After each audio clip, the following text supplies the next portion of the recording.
Alors, je suis avec celle qui a impressionné tout le monde le 4 septembre dernier à Leeds sur le gala de Matchroom. Bienvenue à 120 secondes, mon nouveau podcast de boxe féminine, chère Maëlys Gangloff. Comment vas-tu? Merci. Ça Merci va? pour l'invitation. Ça va super bien. Je n'ai pas de séquelles du combat, donc tout le monde ne peut pas en dire autant. Voilà, oui, c'est un très bon point. Tout le monde ne peut pas en dire autant. J'avais vraiment envie de faire cette entrevue-là avec toi pour, premièrement, te présenter aux fans de boxe québécois et canadiens parce que on sait que la boxe féminine est présentement en montée un peu partout et les boxeuses françaises sont encore moins connues ici, de ce côté-ci de l'océan. J'avais envie, Mhm. moi, j'aime beaucoup ta façon de boxer. Je te surveille depuis un certain temps. Ta fiche, selon moi, représente vraiment aucunement l'amplitude de ton talent pugilistique. J'avais vraiment envie de faire cette entrevue-là, donc je suis très contente que tu aies accepté. J'aimerais qu'on parle de tes derniers combats, de tes débuts en boxe, de tes aspirations, comme ça. Quelques questions comme ci, comme ça, pour te faire connaître un peu, si ça te convient. Bah, très bien. Est-ce que D'accord? de manière générale, je fais déjà un gros débrief de ma carrière avant la boxe pro? Oui. J'étais en amateur, j'étais en équipe de France, j'ai été troisième au monde, deuxième à l'Europe et deuxième à l'Union européenne chez les amateurs, chez les juniors, donc pas chez les seniors. Et puis après, j'ai fait une petite pause pour mes études et finalement, ça m'a manqué et je suis revenue et directement en professionnel. Donc, je suis pas passée par la case amateur-senior.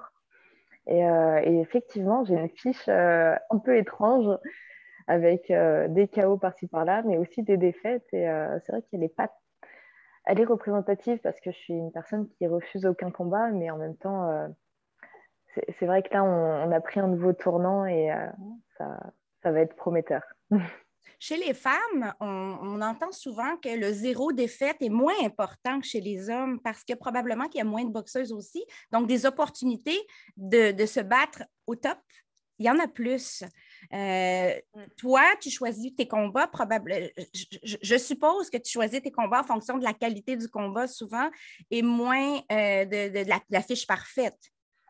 Mm, exactement. Nous, enfin, moi en tout cas, c'est pas quelque chose que j'affectionne. Il y en a d'autres qui sont carriéristes dans le sens où elles vont justement essayer d'avoir zéro défaite. Moi, c'était pas spécialement mon objectif. Enfin, moi, je vois le sport vraiment comme un jeu. Effectivement, il y a des fois où on gagne, il y a des fois où on perd. Et c'est vrai qu'ils n'en fait pas tout un drame, mais pour d'autres athlètes, c'est très important parce que justement, il y a une histoire aussi de promotion, ensuite de sponsoring, etc. Et du coup, quand t'es invaincu, forcément, t'as pas le même poids auprès des sponsors que quand tu as des défaites. Et on pense par exemple à Cathy Taylor, hein, invaincu, forcément, tout le monde a envie d'avoir sa marque sur sa tenue, etc. Moi, c'est vrai que c'est pas du tout mon objectif et de manière générale, de toute façon, on a rarement l'occasion de faire la fine bouche. Généralement, on nous propose un combat, on est très content d'y aller, et juste on y va et on fait au mieux avec les moyens qu'on a, même si pareil, jusqu'à présent, j'ai pas spécialement eu la chance d'avoir des combats où j'étais prévenue à l'avance que j'allais boxer telle date Hmm. contre telle personne, etc. et de me préparer pendant 2 mois pour cet événement-là. Souvent, c'était toujours au pied levé, 2 semaines avant. Finalement, il y a une négociation. Donc, une semaine avant, je suis sûre que le combat va se faire à peu près, sauf si peut-être que j'y arrive pas. Dans le sens où, là, mon dernier combat contre Ebany Bridge, jusqu'à l'aéroport. On ne savait pas si vous allez nous laisser passer avec le Covid, etc., Ah. avec l'immigration, comme il y a eu le Hmm. Brexit, etc. Il fallait tout un tas de papiers. Il suffit qu'il en manque un et on peut pas, ils ne nous laissent pas passer à la frontière. Et du coup, jusqu'au dernier moment, je n'étais pas sûre de boxer. Et c'est vrai que c'est un contexte qui est différent par rapport aux hommes où eux, c'est un peu plus cadré. Effectivement, ils ont plus d'opportunités et il y a moins ce souci-là de se dire, bah mince, là j'ai une occasion et peut-être que si je la loupe, et bah, je tombe aux oubliettes et j'existe plus. Nous, Mais on le est un peu sport plus. change. Le Mm, sport change quand même. Puis en France, on voit aussi beaucoup de boxeuses qui émergent et qui se rendent assez loin. Hein. Des Licia Boudersa, des Ségolène Lefebvre, des ouais. Ilem Mekaled, des Maïva Amadouche. Il y en a tellement d'autres. Mm. Madame Mosley aussi. Donc, Estelle Mosley. Toi, quand tu vois ces femmes, ces filles-là réussir au top, est-ce que ça t'inspire et qu'est-ce que ça t'inspire? C'est vrai que moi, en plus, j'étais à l'INSEP avec Estelle Mosseli et on avait quelques années de différence. Et du coup, c'était un peu. une forme de matriarche à mes yeux. Et c'est vrai que j'étais là en mode, waouh, elle a boxé contre Cathy Taylor, waouh, la performance qu'elles ont fait l'une contre l'autre, c'était fantastique. Et c'est vrai que j'estimais que j'étais pas spécialement au niveau et c'était un peu l'objectif que je voulais atteindre avec le temps. Et finalement, voilà, il y a eu cette pause entre les deux. Mais là, ça y est, je suis sur une bonne voie et je commence à prendre le même chemin qu'elle Ouais. de combativité, d'opportunité qui fait que bah, je suis au bon endroit au bon moment avec les bonnes personnes et que du coup, ma carrière commence à prendre une certaine forme intéressante et les gens commencent à savoir qui je suis. Et peut-être un jour, je serai aussi connue que Estelle Mossili et Maïva Amadouche et j'en passe, toute Mais l'équipe. c'est bon d'avoir des modèles et c'est bon aussi de penser qu'on peut accéder à une certaine génération de boxeuses qui est en train vraiment de vendre le sport chez vous en France et même ici Mm. au Québec. Les gens commencent à connaître ces boxeuses-là et les apprécier. Elles sont francophones. En tout cas, moi, je te vois, je sais, selon ce que j'ai vu, je vois vraiment que tu as un talent, tu es capable. Tu es vraiment capable de monter les échelons un par un et de te rendre là. Et oui, comme tu dis, ta carrière commence à prendre un tournant intéressant. La COVID, ça a été vraiment une période difficile au début pour beaucoup de boxeuses. Je crois que toi, entre autres, ça t'a affecté parce que tu t'es pas battue pendant toute la première année de la COVID ou presque. Est-ce qu'à un certain moment, tu as pensé abandonner? Parce que toi, tu es jeune, tu peux faire à peu près ce que tu veux dans la vie ou presque présentement. Le Mm. sky is the limit, comme on dit en anglais. Est-ce que toi, ça t'a découragé au début dans la longue période d'inactivité que tu as eue? Bah, ça m'a pas découragée. C'était plus au contraire, j'étais dans une période où j'avais beaucoup donné et que j'avais pas eu beaucoup de retours de la part de la boxe. Et du coup, tout d'un coup, il y a tout qui s'est stoppé et j'ai enfin eu droit à une pause. Ça m'a fait en fait comme un moment de vacances et j'en avais pas eu depuis des années. Et ça m'a fait du bien de juste avoir le droit et d'être même obligée de ne rien faire. Par contre, après, ça a été catastrophique parce qu'effectivement, mon corps n'a jamais rien fait de sa vie. Et du coup, là, finalement, rester dans son appartement, bah, je suis montée à 60 kilos, quoi, disons-le. Oh, ça paraît pas, c'est fini, c'est terminé cette époque. Ouais. Donc après, ça va parce que j'ai un corps qui est plutôt bien fait. Je remercie mes parents de m'avoir La donné tout ça. génétique. Mais c'est vrai que j'étais montée à 60 kilos parce que bah, inactivité et puis j'adore manger. Manger, c'est vraiment quelque chose de fantastique. Tous les goûts, enfin surtout nous, on est en France et je le vois quand on part à l'étranger, en Angleterre, on est quand même bien en France. Ah, ça, c'est certain. Ça, c'est certain. Vous C'est avez quelque chose. ça doit être difficile d'être française et de devoir faire le poids. On va dire ça comme ça. Non, non, non, au contraire, on mange extrêmement bien en France. Enfin, en tout Oui, cas, moi, j'ai une certaine intelligence sur le plan, une certaine culture sur le plan nutritionnel qui fait oui. qu'en France, justement, on a tout ce qu'il faut pour s'alimenter correctement. On a accès à des fruits et légumes pas chers, on a accès à du vrai pain. C'est bête, mais du pain, c'est un peu la base de notre alimentation. Enfin, en tout cas, pour moi, dans ma manière de manger.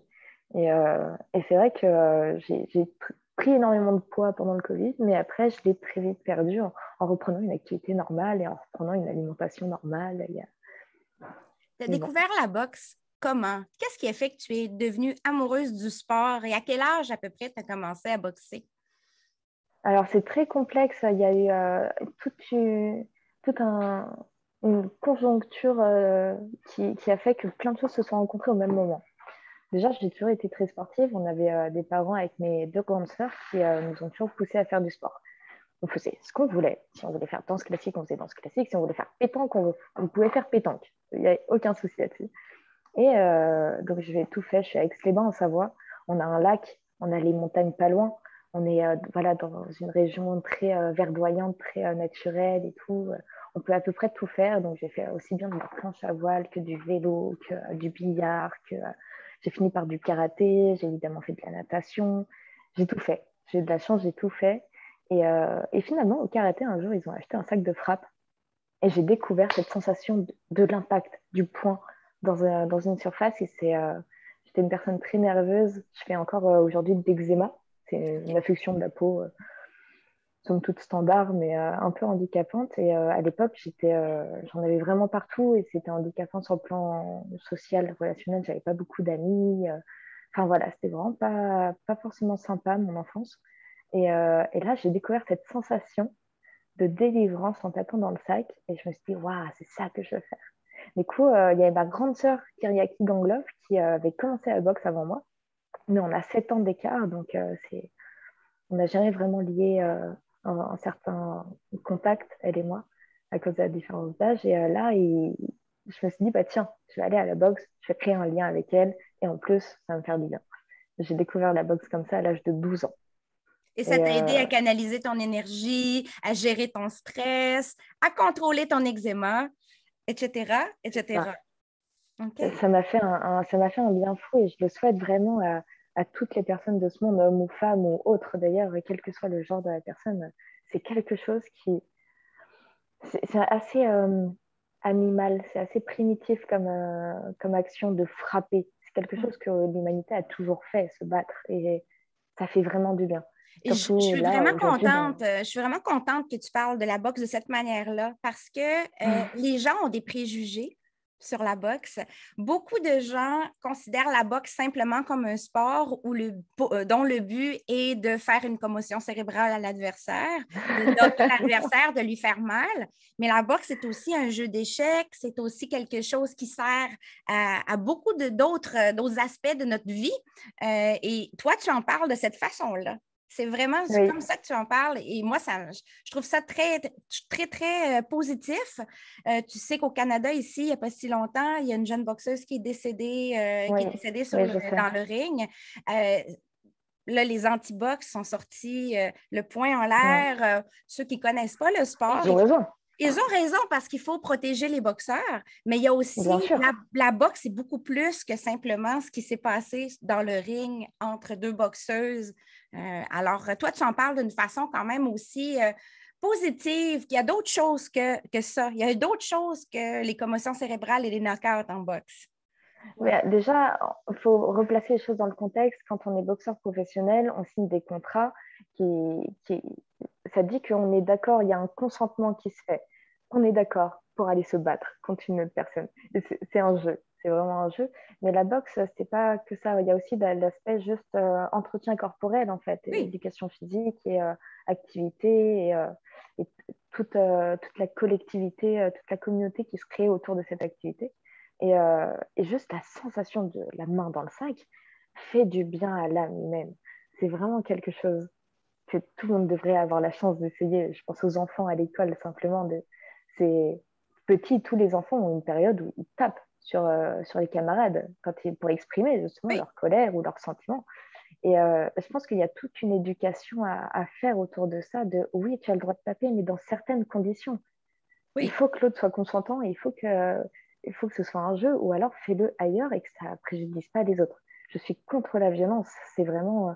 Et je rejoins justement les anti-box sur ce point. La violence, c'est non, La violence c'est pas gratuite, acceptable. voilà, la violence gratuite. Quand c'est un jeu, c'est autre chose. Quand c'est consentant, C'est c'est ça. autre chose.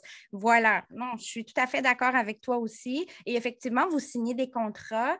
Bien entendu, ça ne veut pas dire qu'il y a les normes, les règles qui protègent les boxeurs contre eux-mêmes, parce qu'il faut que Mm. quelqu'un vous protège aussi, sont parfaites. Et en ce sens-là, il y a toujours de l'amélioration à apporter, mais Mm. j'aime beaucoup ta vision. Quand tu parles du sport, moi, ça me rejoint totalement et je crois que ça va rejoindre beaucoup de gens. Le fait aussi qu'une femme en parle de cette façon-là, parce que, encore Mm. là, les préjugés, les femmes sont douces, les femmes sont gentilles, les femmes Pas du ne tout. doivent pas taper, frapper. On a exactement les mêmes besoins que les hommes. Mais oui, voilà, c'est animal, comme tu dis, d'une certaine façon. On a tous, parfois, on serre le poing, puis on se dit toujours, Mm. je suis fâchée. Ça fait du bien quand on Mais a un punching bag quelque part, là. Ça peut changer voilà, notre... juste pour pouvoir délivrer, parce qu'en plus, des fois, on a des émotions qui ne sont pas spécialement légitimes et c'est pas aux autres de subir ça. Et le fait d'avoir un endroit où on peut exprimer librement cette émotion, je pense que c'est un peu la base de la bonne santé physique et mentale, de pouvoir laisser le corps s'exprimer, que ce soit à travers la boxe, que ce soit à travers la danse, que ce soit à travers n'importe quelle activité. C'est formidable. Le sport, de manière générale, il faudrait que tout le monde puisse y avoir accès. Ben, je suis tout à fait d'accord avec toi. Tu me rejoins vraiment quand on parle. Si on revient sur ton combat du 4 septembre, parce que là, je veux qu'on Oui. jase de ce qui s'est passé le 4 septembre. J'ai regardé tout à Premièrement, l'heure. OK? Premièrement, tout le monde ou presque qui a regardé le combat, bon, trouve que le résultat n'est pas représentatif de ce que ça aurait dû être. Parce qu'il y a un seul individu, on voit souvent en Europe, plus en Angleterre, des combats jugés et arbitrés par un seul individu. C'est moins commun. Ici en Amérique, les gens sont tout le temps surpris, puis on pense à chaque fois que comment ça se fait, c'est archaïque, ça ne devrait plus exister. Mais après, ça revient. Quelques mois après, on voit un autre combat arbitré de cette façon-là. Puis déjà, en partant, ça te désavantageait, je trouve, c'est mon opinion, parce que tu n'étais pas la favorite locale. On s'entend qu'Ebony Bridges était la favorite locale. Alors, dans un combat serré, dommage, mais c'est rare qu'on va donner la victoire à l'adversaire, celle qui n'est pas la favorite. Voilà, c'est le jeu, c'est le jeu. Après, je suis quand même contente parce que lors d'une interview, elle disait qu'elle elle savait à quoi s'attendre de ma part parce qu'elle m'avait vu boxer contre Elise Cottenay avant et qu'elle savait comment j'allais boxer et que du coup, elle avait tout préparé et qu'elle allait me défoncer. Dans sa tête, c'était simple, tout Je te allait le bien se passer. confirme parce que je lui ai parlé. Quand j'ai vu le match-up, je t'ai écrit. J'ai écrit à Ebony aussi. Elle était vraiment contente de ce match-up. Elle m'a dit, je veux offrir aux fans, en général, de bons combats.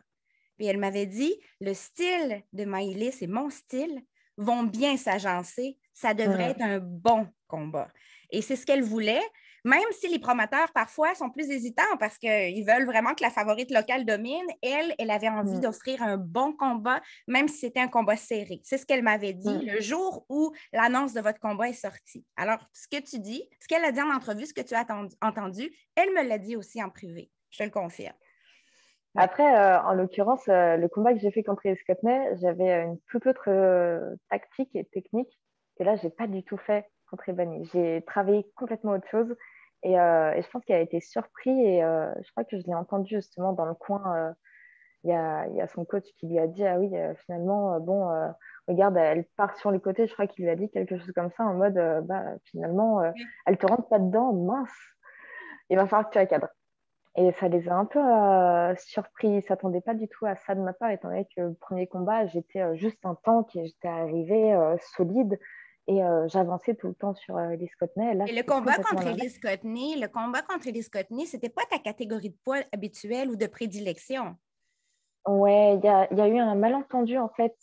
Après, j'ai eu de la chance dans mon malheur, c'est que justement, envers et contre tout, j'y suis allée et que j'ai réussi à faire une belle prestation. Mais c'est vrai que c'était pas du tout mon poids. Et moi, des informations qu'on m'avait données en tant que boxeuse, et c'est là où il y a des soucis dans la boxe, c'est que des fois, on finit dans des cas comme Zapata, etc. C'est que moi, on m'avait dit qu'on allait se rencontrer en super coq, donc super datam. Et finalement, non, on était dans les poids plumes, donc featherweight, c'est ça. Oui. Alors que voilà, je suis une poids coq. Et en plus de ça, la balance de la veille pour le lendemain, elle avait été tarée différemment. Et du coup, bah, finalement, j'avais mal géré moi mon poids. Et du coup, on s'est retrouvé avec une catégorie de poids où c'était à la limite du légal, quoi. Et qui ne Donc, t'avantageait pas nécessairement non plus comme boxeuse. pas du tout. Et je l'ai senti sur le ring. Mon Dieu. C'était vraiment à la fois un super moment parce que j'ai énormément appris. J'étais là pour préparer mon championnat de France. À la fois le pire des moments, jamais une boxeuse ne m'a frappé aussi fort qu'Elise Cottenay m'a frappé. Ouais, elle frappe Et fort. ouais. Et en plus, moi, je n'avais pas eu l'intelligence de me dire, bah mince, elle frappe fort, on va essayer de prendre aucun coup. Au contraire, j'ai joué la carte de, ouais, mais moi, je suis quand même robuste, tu n'y arriveras jamais. Et je suis quand même rentrée dedans. Comme un pressure fighter, C'était un peu comme ils disent, pressure fighter, mettre la pression toujours vers l'avant. ça. Oh, mais... Et voilà, j'ai essayé, j'ai pas réussi, tant pis. Mais contre Elise Cottenay, du coup, c'était l'inverse. Je voulais, initialement, en fait, je voulais également aller faire le championnat de France le 18 septembre contre Delphine Montini. Et finalement, pour des raisons de règlement, etc., ça n'a pas pu se faire. Mais initialement, en fait, on était venu contre Ebony Bridge en disant on va la détruire, mais sans prendre un seul coup. Le but, c'est de prendre aucun coup et de contrer. Et du coup, c'est tout un jeu d'intelligence que j'avais jamais travaillé auparavant et j'ai eu 2 semaines pour me préparer. Seulement 2 semaines. Et par contre, c'était 2 semaines intensives pendant lesquelles je me suis vraiment super bien préparée. À part, j'avais un examen, je suis également en formation pour être éducatrice sportive, pour être coach après. Donc, j'avais un examen là pour vérifier justement mes compétences, etc. Donc, j'ai eu juste voilà, une petite journée où j'ai fait une pause. Mais sinon, j'ai passé 2 semaines pleines avec Myriam Lamar, qui est 12 fois championne du monde. Oui. Voilà, je ne peux pas rêver mieux comme coach. C'est une femme qui a fait mon métier avant moi et qui sait ce qu'est être une femme dans le monde de la boxe, qui sait ce que c'est que justement ce monde managérial de la boxe, etc. Donc, c'était hyper enrichissant de travailler avec elle. Elle m'a appris énormément de choses, mais c'est vrai que je n'ai pas eu le temps de toutes les assimiler Elle est très pour le bas niveau. respectée, Myriam Lamar. C'est un nouveau partenariat que tu as avec elle. Ça fait pas longtemps que tu travailles avec Myriam Lamar. On s'est rencontrés il y a 3 semaines. C'est ce que j'allais te demander. Comment c'est arrivé cette rencontre-là? Parce que les gens, je te jure, quand ils ont vu Myriam Lamar dans ton coin, les gens se sont mis à m'envoyer des messages textes. C'est Myriam Lamar qui est dans le coin de Gangloff. Et moi, je disais oui, oui. J'étais moi-même la première surprise. Je ne savais pas que c'est elle qui allait être dans ton coin. Et j'étais très impressionnée parce que j'ai remarqué une certaine connexion entre vous aussi. Ouais. Dans le coin, on entendait très bien ses commentaires. Elle était fière de toi. À chaque round, elle t'a donné une rétroaction vraiment très efficace. Elle t'encourageait. Elle était très contente de ton combat. C'était très clair. On avait juste à regarder, juste à tendre l'oreille un peu pour entendre ce qui se passait dans le coin. Raconte-nous un peu cette rencontre avec Myriam Lamar. Comment ça s'est passé? Bah, en fait, j'y suis allée un peu au culot. J'avais besoin de changer de coach et je me suis dit, il faut absolument que j'ai une femme dans mon coin parce que justement, c'est bête, mais il y a toute une histoire de poids, quand j'ai mes règles, je prends 1 kilo de rétention d'eau. Et ça, c'est des trucs bêtes, mais qu'un homme a du mal à comprendre parce qu'il ne l'a jamais vécu. Du coup, il ne comprend pas Exactement. que je puisse juste prendre 1 kilo. Et il va juste se dire, non, tu te fous de ma gueule, tu as juste mangé comme une grosse vache et c'est tout, quoi. Et, euh, et non, non, non, c'est pas ça. Ou pareil, sur le plan émotionnel, il y a des moments où je peux avoir des gros hauts et des gros bas à cause des hormones. Et ça, c'est pareil. Une femme qui a vécu ça peut le comprendre. Un homme qui n'a jamais vécu ça, qui a une émotion constante parce que les hormones font que c'est constant, ils ne peuvent pas comprendre ça. Et pour être totalement transparente, il y a le lundi avant le combat, j'ai fait un dernier sparring partenaire avec Emma Gongora et Oui. Romane, qui est championne d'Europe aussi, en amateur. Et donc, c'était un sparring assez difficile. Et à un moment, justement, Myriam, donc ça faisait 1 semaine et demie qu'on travaillait ensemble. Et là, elle me regarde, elle me dit, Maëlys, à quoi tu penses quand tu es dans le ring?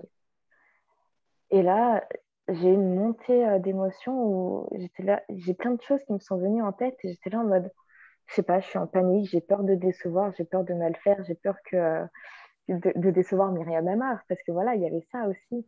Je voulais qu'elle soit fière de moi, je voulais qu'elle croie en moi, voilà, je voulais lui montrer tout ce dont j'étais capable, même si bah, je venais de loin, parce qu'à la base, techniquement, je n'étais pas spécialement bonne. Et donc, je savais que j'avais plein de choses à faire et que j'avais plein de choses à penser en même temps qu'elle me disait à chaque fois, genre, oui, déplace-toi, reviens tout de suite, attention, lève tes mains, etc. Note bien la pointe des pieds, mets-toi pas sur tes talons. Plein de phrases comme ça. Ça me bloquait, ça me paniquait et je sais pas, j'ai explosé, je me suis mis à pleurer et elle a été là. Elle a dit, Alice, qu'est-ce qu'il y a? Est-ce que tu veux qu'on aille dans les vestiaires? Et j'étais là en mode, non, non, je me suis ressaisie, mais ça l'a pas paniqué. Elle savait que c'était juste, voilà, il y a un moment où j'ai explosé, j'ai pleuré un coup, ça m'a fait du bien, et j'ai pu repartir et après j'ai fait des trucs exceptionnels. J'ai Et à aucun vraiment moment elle a remarqué, douté. j'ai vraiment remarqué que ta boxe avait évolué rapidement cette année. C'est Mm. vraiment celle que tu étais contre Elise Cottenay, celle que tu étais à ton championnat de France et maintenant celle que tu es. Il y a vraiment une très, très grande courbe de progression. Mm. On l'a beaucoup vu dans ce combat-là contre Ebany. Ebany a été la première surprise. Moi, je t'avais donné au moins 5 rounds sur 8. Il y en a qui m'ont même dit 6 sur 8. Les premiers Mm. rounds étaient plus serrés. Pour l'adaptation, mais ensuite, tu as quand même dominé, selon moi. Mm. Les rounds restaient serrés quand même, mais tu avais toujours un petit quelque chose qui frustrait Ebony à chaque round. Ouais. J'ai hâte de voir la suite pour toi. J'ai vraiment hâte. Est-ce que tu as déjà des projets sur la table pour d'ici la fin de l'année? Est-ce qu'il y a quelque chose qui s'en vient pour toi? Sans nous faire de Comme je grandes disais, annonces. c'est souvent au pied levé, hein, ce qui Ouais. est quand on me propose un combat. Donc, j'essaie juste d'être toujours prête pour que dès qu'il y a quelque chose, que je puisse y aller. Mais c'est vrai que j'ai beaucoup évolué et là, je pense qu'ils commencent à comprendre que, en fait, à chaque combat, ils vont pas pouvoir savoir à quoi s'attendre. Parce qu'à chaque combat, je suis capable d'évoluer. À chaque combat, je suis capable de m'adapter. Surtout grâce à Myriam Lamar, qui, justement, arrive à... Elle est très, très intelligente. Déjà, elle ne doute pas de moi. Et du coup, moi, ça me donne une confiance en moi que je n'avais pas pu avoir peut-être par le passé. Et, euh, et en plus, elle a cette intelligence de repérer qu'est-ce qui me manque et qu'est-ce que je peux avoir de plus sans que ça me coûte trop et par contre qui va coûter cher à l'adversaire en face. Et elle a cette intelligence-là que moi, je n'arrive pas à avoir comme présence d'esprit quand je suis dans l'effort physique et que elle arrive et que dans le coin, elle me dit fais ça, fais ça, fais ça. Et moi, juste mécaniquement, je le fais. Ta, ta, ta, ta, ta, ta. On l'a révisé. Papa. Et c'est fantastique. Je pense que je peux aller très, très loin là avec cette nouvelle collaboration avec Myriam. Elle est vraiment elle est fantastique. Elle match hyper bien avec moi et ma personnalité et ma manière d'aborder justement la boxe et les combats. Et chez les Et poids coqs, présentement, chez les poids coqs, il y a beaucoup de bonnes boxeuses. Alors, il y a beaucoup de possibilités pour quelqu'un comme toi qui est jeune, qui a le temps, parce que tu n'es pas pressé. Tu n'as pas besoin d'aller en combat de championnat d'ici décembre, contrairement à d'autres qui poussent dans les hauts de classement. Toi, tu es jeune. Tu as le temps d'aller assimiler, de faire des combats excitants, des bons match-ups, parce qu'il y a beaucoup de filles de qualité dans la catégorie, mais d'aller une étape à la fois et de monter les échelons jusqu'au top. Tu as le temps de le faire. Moi, c'est comme ça que je le vois. Mais c'est excitant comme catégorie de poids parce qu'il y a beaucoup de bonnes filles qui poussent vers le haut. Il y a déjà des championnes incroyables. Plusieurs personnes voient des Dina Torlund, entre autres, comme des top 10 pound for pound, livre pour livre. Il y a des filles comme Melissa Parker qui poussent aussi vers le haut. Il y a des filles qui émergent comme Shannon Courtney, des championnes qui attendent leur tour, des filles qui attendent leur tour comme Shannon O'Connell. Toi, qu'est-ce que tu dois encore acquérir selon toi pour pouvoir commencer à accéder à ce top 10? j'ai surtout besoin de temps. Je vois que là, en 2 semaines, j'ai pu apprendre quelque chose. Mais là, j'ai re-regardé le combat tout à l'heure. C'était frustrant. Je me... Et d'ailleurs, pendant le combat aussi, je sentais très bien quand je faisais des choses qui n'étaient pas parfaites. Et que j'aurais pu faire mieux. Et, mais je ne sais pas du tout, j'arriverai pas du tout à estimer combien il me faudrait comme temps pour assimiler parfaitement ma boxe à moi. Je suis Surtout en que tu train de... commences avec ta nouvelle entraîneur. Donc, vous allez avoir à vous adapter aussi, prendre un vrai rythme sur une longue période. Alors, oui, je peux comprendre que c'est difficile de mettre un échéancier, de mettre un échéancier sur les projets, sur les aspirations. Et vous êtes toutes différentes, les boxeuses en poids coq. C'est fou. Ouais. Il n'y a personne qui a le même style. Moi, ça me déconcerte à chaque fois. Je regarde ça, je vois il y a beaucoup de pressure fighters. On a des filles qui contre-attaquent beaucoup plus. Il y a des filles beaucoup plus grandes, plus minces. Il y en a qui ont des excellents jeux de pied. C'est fou. C'est fou comme il y a une différence d'une boxeuse à une autre. Peut-être encore plus dans cette catégorie-là que dans d'autres catégories. Je pense aussi que c'est dû à... Enfin, moi, en tout cas, personnellement, je n'ai jamais regardé les autres boxeurs. J'ai pas de culture de boxe. J'ai pas... Enfin, voilà, j'ai suivi Estelle Mosseli, j'ai suivi Maïva Amadouche, Hélène Khaled, Licia Boudarsa. On se connaît toutes, hein, mais à part ça, j'ai jamais regardé les grands noms de la boxe. Du coup, je manque d'une culture qui fait que, et je pense que les autres filles, c'est pareil, qui fait qu'en fait, on fait comme on le sent et c'est ça qui permet de créer quelque chose de nouveau. C'est parce que nous, par exemple, par exemple, Ebony Bridge, elle m'a mis des coups là à gauche. Bah, c'est parce que j'ai reçu ces coups à gauche que maintenant, en sparring et en shadow, je commence à avoir vachement plus ma main montée. Et ça, à chaque fois, c'est une addition de OK, il m'est arrivé ça par le passé, donc je réagis en agissant de telle manière. Et Et je pense que là, grâce au fait que je vais commencer à me créer une certaine culture, je vais pouvoir découvrir des choses que d'autres ont inventées avant moi et je vais pouvoir me les approprier, je vais pouvoir créer quelque chose. Et dès que j'aurai réussi à peaufiner ça et à avoir ma propre box avec mes spécificités à moi, là, je vais pouvoir vraiment être une concurrente redoutable. Parce que j'ai des Ah, caractéristiques physiques naturelles. c'est déjà commencé. C'est déjà commencé. Je te l'annonce si tu ne le sais pas encore. C'est déjà que tu es déjà redoutable. Je crois que tu as déconcerté complètement le clan Bridges. Personne ne s'attendait à ce que tu sois aussi dominante dans le ring et de cette façon-là. C'est pas tant de dire je vais la knocker, c'est de lui jouer des tours, hein, de l'attraper au tournant, les feintes, les esquives. Je crois que juste ça, ça montre vraiment beaucoup de ton potentiel et plusieurs boxeuses vont se dire, OK, je dois vraiment me préparer contre cette fille-là. Ce qu'ils ne Surtout, devaient faut pas qu'elle dire se méfie. avant. Hein? Faut qu'elle se méfie parce que du coup, Ibani s'est quand même cassé la main sur mon crâne, donc faut qu'elle aille doucement, quoi. Voilà, oui, voilà. Toi, tu es resté En intact, vrai, mais elle avait une main vraiment amochée après le combat. Donc, oui, voilà. Non, c'est en ce vrai, que c'est dommage ce genre de blessure parce que c'est vrai que ça ralentit beaucoup dans une carrière professionnelle. Et moi, j'essaye de me préserver au maximum des blessures. C'est le plus important parce que c'est vrai que c'est handicapant à long terme parce que après, c'est des choses qui vont rester. Là, par exemple, sa main, elle va continuer à avoir mal pendant encore hyper longtemps. Enfin, Oui, on voit aussi Terry Harper qui s'est cassé la main 2 fois, donc il y a une grosse blessure, qui est ouais. championne et qui ne peut pas faire ses combats pour unifier à cause de ça. Ça retarde, ça va avoir retardé finalement Mm. d'1 an complet sa progression de carrière vers l'unification. Mm. Alors effectivement, la préparation est vraiment importante Mm. et faire attention à soi, c'est sûr et certain. C'est ça.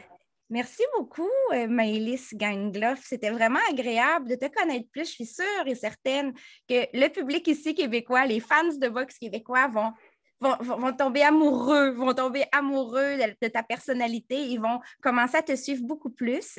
Et je te souhaite vraiment le meilleur pour la fin de l'année et ce qui s'en vient. Je te souhaite vraiment de continuer de progresser un échelon à la fois avec ta nouvelle équipe et d'atteindre tous tes objectifs que tu te fixes vers le top. Alors, merci beaucoup, ma chère. Bah, merci pour l'échange et merci pour la visibilité que tu m'offres vers justement ce public-là. En Ça tant me que fait Française, plaisir. c'est Ça très me fait important. plaisir. Ça me fait plaisir. Merci Merci beaucoup. pour tout.